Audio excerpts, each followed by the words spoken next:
Murray's truck rattles to a stop outside Hawkins' lab. Its headlights cutting through the dark like a challenge. No one lingers. They already know this is the last calm moment they're going to get. 11 and Mike peel away from the others.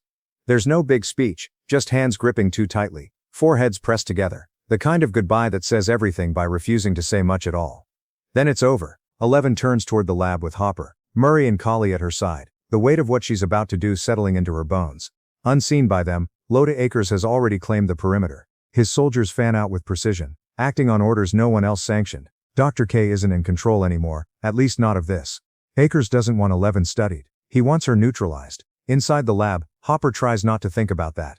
Far away, Vecna tightens his grip. The children hang suspended in the abyss, eyes rolled back, bodies slack as puppets with their strings pulled too tight. The heart of Vecna's lair pulses, slow, deliberate, and with every beat the ground fractures further. In the church tower near the Max Z base, Erica and Mr. Clark bicker in hushed voices, fear bleeding through sarcasm and scientific optimism in equal measure.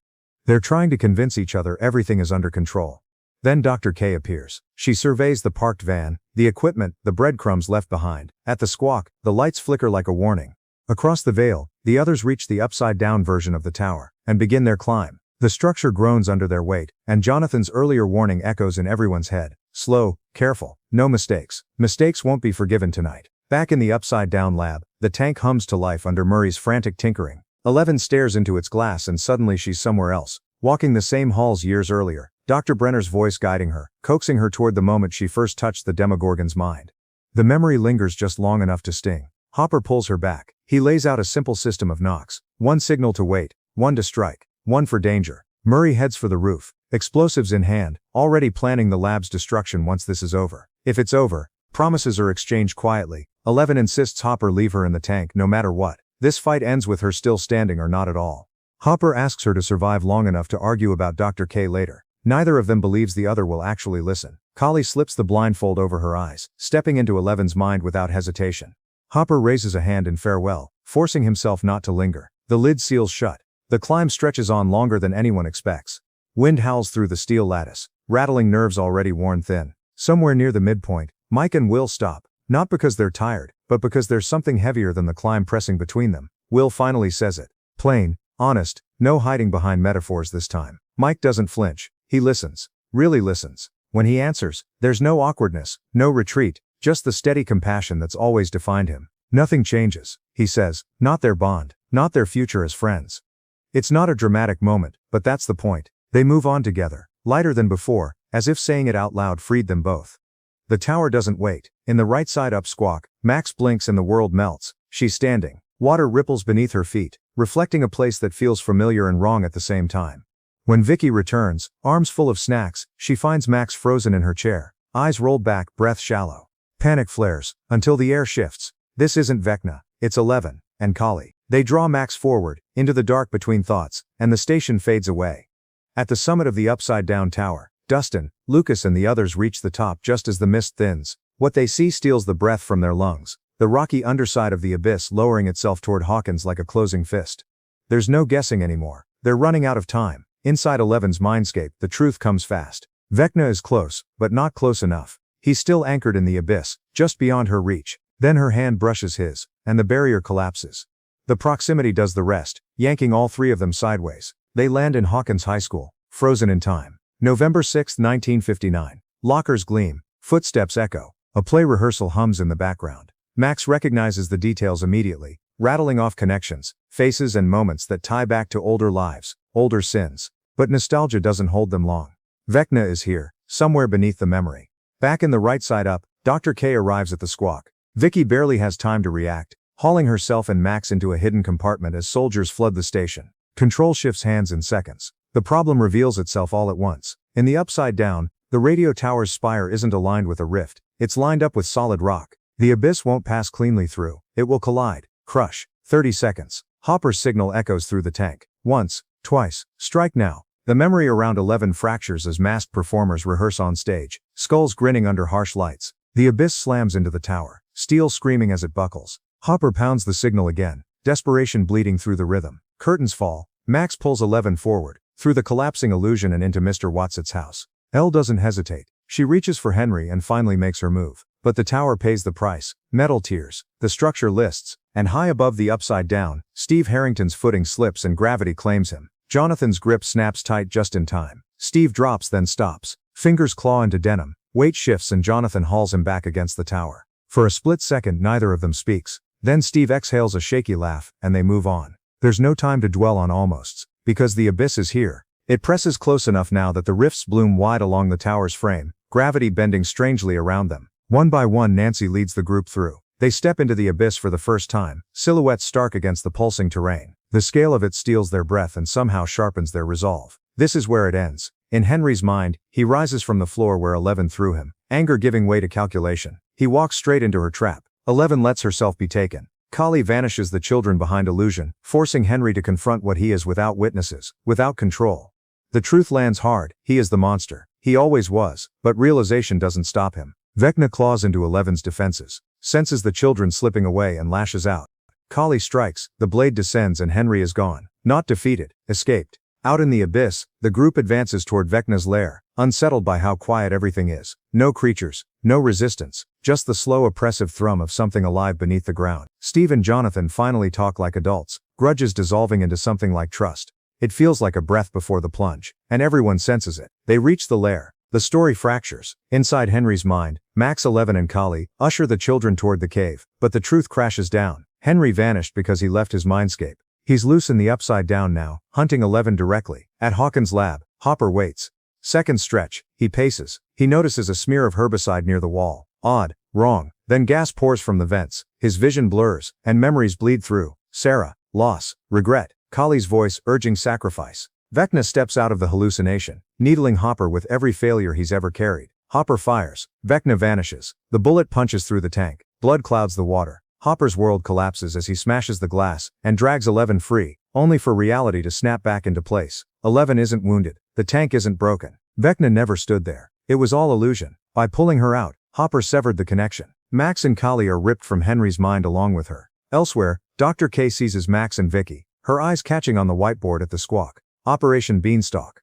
She smiles. Now she knows. Back in Henry's memory, leadership shifts quietly. Holly takes the front, guiding the others toward the cave with steady determination. At the lab, 11 pivots. No tank, no mind walk, only one option left. She'll go into the abyss herself. She admits it to fight Vecna in the flesh. She plans to stay behind, to die if she has to. Hopper doesn't let it pass. He forces her to say it out loud, forces the truth into the open. Kali raises her gun, desperate to protect 11 even from herself. Hopper's words break through. It's not a speech about saving the world. It's about staying, about choosing life, about not leaving the people who love you to carry the aftermath. Kali lowers the gun, then engines roar outside. Loyalties has arrived. Back in Henry's mind, the children are almost safe, until Derek stumbles. Holly turns back without hesitation, grabbing him just as Vecna storms back into his memories. Fury incarnate. Vines lash out, catching Holly at the cave's mouth. Derek pulls her free. They tumble inside together as the cave seals them away from him. Henry's roar echoes uselessly behind them. If he wants the children now, he'll have to follow them into the one place he's never been able to escape, his own worst memory. The abyss grows denser as the group nears Vecna's lair. Mike sidles up to Nancy, eyeing the rifle slung over her shoulder. He makes his case, earnest and completely transparent. Nancy humors him just long enough to hand something over. A flare gun. Mike stares at it, betrayed. Nancy smirks and keeps walking. Somehow it helps. Laughter breaks the edge just enough to keep them moving. Then Will stiffens. The hive mind flickers, sharp, invasive, and clarity crashes in. Henry isn't gone. He never was. The story fractures back into memory. Henry forces himself into the cave, every step dragging him deeper into something he's spent a lifetime running from. The walls bleed into flashes of the past. A body on the floor. A scientist dying by his hand. The briefcase snapping open. For a heartbeat the contents are clear. Something alive, radiant and wrong, bonding to his injured hand. Henry recoils, terror tearing through the rage. Jamie Campbell Bower lets the fear breathe here. Vecna isn't a god in this moment. He's a broken boy reliving the instant everything went wrong. Will gasps, the vision tearing out of him. He relays it all in fragments as they walk. Kids on the run, Henry in pursuit, the desert stretching endlessly inside his memories. Joyce urges them forward, voice steady even as the danger compounds. Will reaches back through the hive mind, pushing against Vecna for the first time, not as prey but as resistance. At Hawkins' lab, the fight turns ugly. A helicopter drops into position, unleashing the shrieking sound wave that pins 11 and Kali in place. Hopper doesn't hesitate. He grabs 11 and runs, dragging her out of reach as soldiers flood the corridors. He leaves Kali behind, It's a brutal choice, one he'll never forgive himself for, even if she did raise a gun at him. Vecna gains ground in the memory. The kids sprint toward the tunnel, panic snapping at their heels. And then back in the lab, 11 breaks free just long enough to reach Hopper's mind. She begs him to go back. Hopper does. He pulls Kali out just as soldiers close in, and this time they don't escape. Hawkins takes Hopper into custody, cold and satisfied. Inside the tunnel, Holly takes control. She tells the others not to look. Not at the walls, not at the memories clawing their way into reality. Eyes on me, she says, steady and certain. It echoes something older, something learned. At the exit she finds the fire poker she abandoned weeks ago, the one she couldn't bring herself to use. She picks it up. The cuts come faster now. At the lab, Hawkins levels his weapon at Kali and gives Hopper a choice. Tell him where 11 is or watch Kali die. Kali shakes her head, pleading silently. She's already decided how this ends. Before Hawkins can fire, Murray makes his move. A grenade arcs from the rooftop, vanishing into the helicopter's rotors. The explosion tears the air apart. Guards scatter, fire blooms. Hawkins squeezes the trigger as the blast swallows the building's exterior. 11 steps out of the smoke. What follows isn't a fight, it's an execution. Soldiers crumple without ever touching her. Hawkins turns his gun on himself, forced by her will, and the echo of the shot rings hollow in the wreckage. Silence follows. Then 11 sees the blood. The single bullet Hawkins fired found Kali. 11 collapses beside her, begging her to hold on to stay. Kali smiles faintly, pain softened by acceptance. She was never planning on surviving this war. And for the first time, 11 understands that some people don't fight to live. They fight to make sure someone else does. In the tunnel, Holly doesn't hesitate. She swings the fire poker with everything she has. It connects, metal biting into flesh, and Henry staggers, a jagged wound torn across his face. For a heartbeat, it looks like she's done the impossible. Then he turns. The power difference is immediate. He lifts her off the ground as if she weighs nothing, fury eclipsing pain. But before he can finish it, the tunnel collapses into memory. The world tears sideways, dragging Henry into the one place he can't dominate. His worst moment, Jamie Campbell Bower plays it raw. Malice stripped away, replaced by terror and disbelief. When the memory fractures and young Henry's hand is shot, adult Henry flinches in perfect sync, pain echoing across decades. He isn't reliving it, he's there. At Hawkins' lab, the shockwave settles. The victory costs too much to celebrate. 11 doesn't cry, not yet. Instead, something hardens in her expression. She looks out toward the floating stone fragments suspended between worlds and understands. She doesn't need a tank. She can reach the abyss herself. Hopper knows what she's thinking before she says it. Their goodbye is quiet, devastating, hands held too long, words breaking under the weight of memory. As they part, moments from their past bleed through the present. Waffles, cabins, arguments, forgiveness, found family, earned the hard way. 11 steps into the impossible. Back inside Henry's memory, the truth finally surfaces. The briefcase opens fully this time. Inside is no machine, no weapon, just darkness given shape. It reaches for young Henry, offering him a vision of the abyss, of swirling particles and infinite hunger. A whisper follows, "Find me." The scientist begs him to resist, half dead and terrified. Henry doesn't. Power floods him, and with a flick of his hand, he ends the man's life. Horror ripples across adult Henry's face. Not triumph, not regret, but something worse, recognition. This is where he became more than human. Will steps forward into the memory. He speaks to Henry not as an enemy, but as someone who understands. He names the truth Henry never faced, that he was used, shaped, hollowed out. A vessel, just like Will once was. He offers him a choice Henry was never given, to fight back.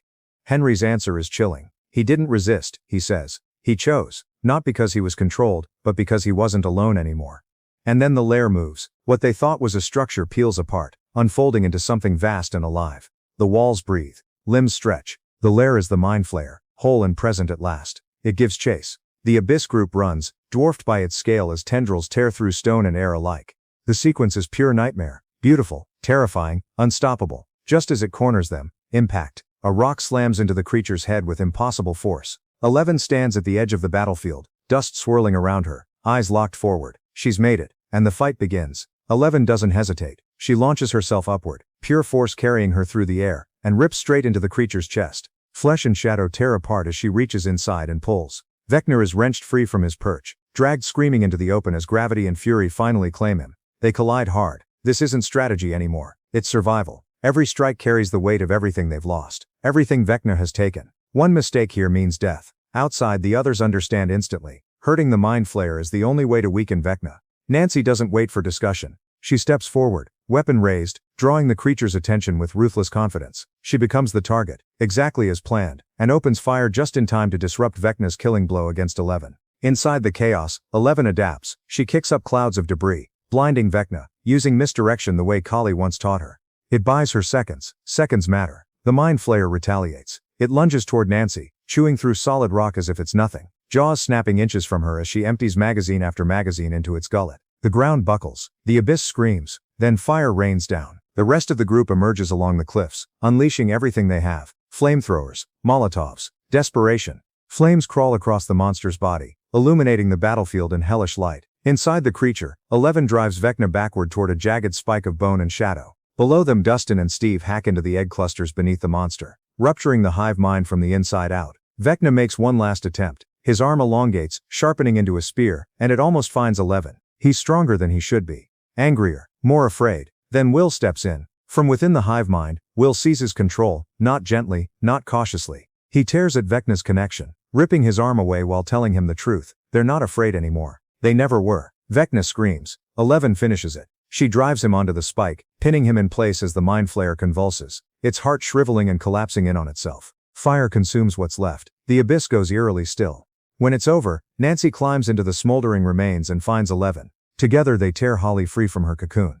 The reunion is messy, tearful, overwhelming. Mike pulls them both into a hug while the other kids dangle awkwardly nearby, until everyone starts moving, freeing the rest of the trapped children. One by one they fall to the ground, coughing up dark particles as the hive mind finally releases them. Derek throws his arms around Steve without warning, and no one laughs. No one needs to. Then Vecna coughs. Blood spills from his mouth as he drags himself forward, stubborn even in defeat. The group circles him, anger and exhaustion hanging thick in the air. Joy steps out of the ring. She doesn't hesitate. She doesn't tremble. She says exactly what needs to be said, sharp, final, earned, and raises the axe. With every brutal swing, memories flash. The terror, the loss, the years stolen from her family and her friends. When the axe finally falls still, Vecna does too. Gone. Silence settles over the battlefield. For a moment it almost feels like it's really over. The truck bumps over the jagged ground, carrying the survivors out of the abyss. Relief hums through the air. Murray's hands are on the bomb timer. His grin half laughing, half nervous. Everyone leans back, letting the wheels carry them toward safety. But the calm doesn't last. They cross a stretch of road that wasn't on any map. The truck shudders. Metal screeches against hidden spikes embedded in the earth. Tires rupture. The vehicle fishtails. The world narrows to the scent of burning rubber, and the deafening roar of the Upside Down trying to close in on them. And there she is, Dr. K, fully armed, flanked by soldiers and her soundwave devices, waiting for 11. It's perfect, cruelly orchestrated. If they fail here, K will have everything she needs to start it all over. The team braces for impact. 11 isn't there. Not physically. She slipped between the cracks of reality, leaving the soldiers and even her friends struggling to make sense of where she went. Mike lunges, instinct pulling him forward. But then the world bends around him. He's not running. He's inside her mind. She's there. Fragile and strong all at once. Tear tracks streak her face as she pulls him into a memory. A place built of every laugh, every fight, every waffle they ever shared. Flashbacks flicker. First kisses, arguments, moments of fear and courage, all of it stitched together in a heartbeat. I have to stay, she says softly, voice breaking. So it ends for everyone. Mike can only shake his head, choking back his own tears. She presses his hand to her chest and whispers that she needs him to tell the others her reasons. That's all he can take. That's all any of them can take. The timer hits 0. The bomb detonates. Reality tears open like paper. The Upside Down shudders, collapses, dissolves into a cascade of shimmering debris. Waves of energy surge outward, tearing everything loose from its foundation. Buildings, creatures, memories, everything is hurled into the void, swallowed by nothingness. In the middle of it all, 11 appears one last time at the Max Z gate. Her hair whips in the chaos, her eyes glowing faintly. The survivors scream her name in slow motion, their voices lost in the roar of collapse. And then she's gone. The gate collapses with her, leaving only the ruins of Hawkins' library behind. Silence hits, thick and absolute. The camera pans over the survivors' faces. Grief, shock, awe, and a quiet, reluctant hope mingling together. Dust settles. The world finally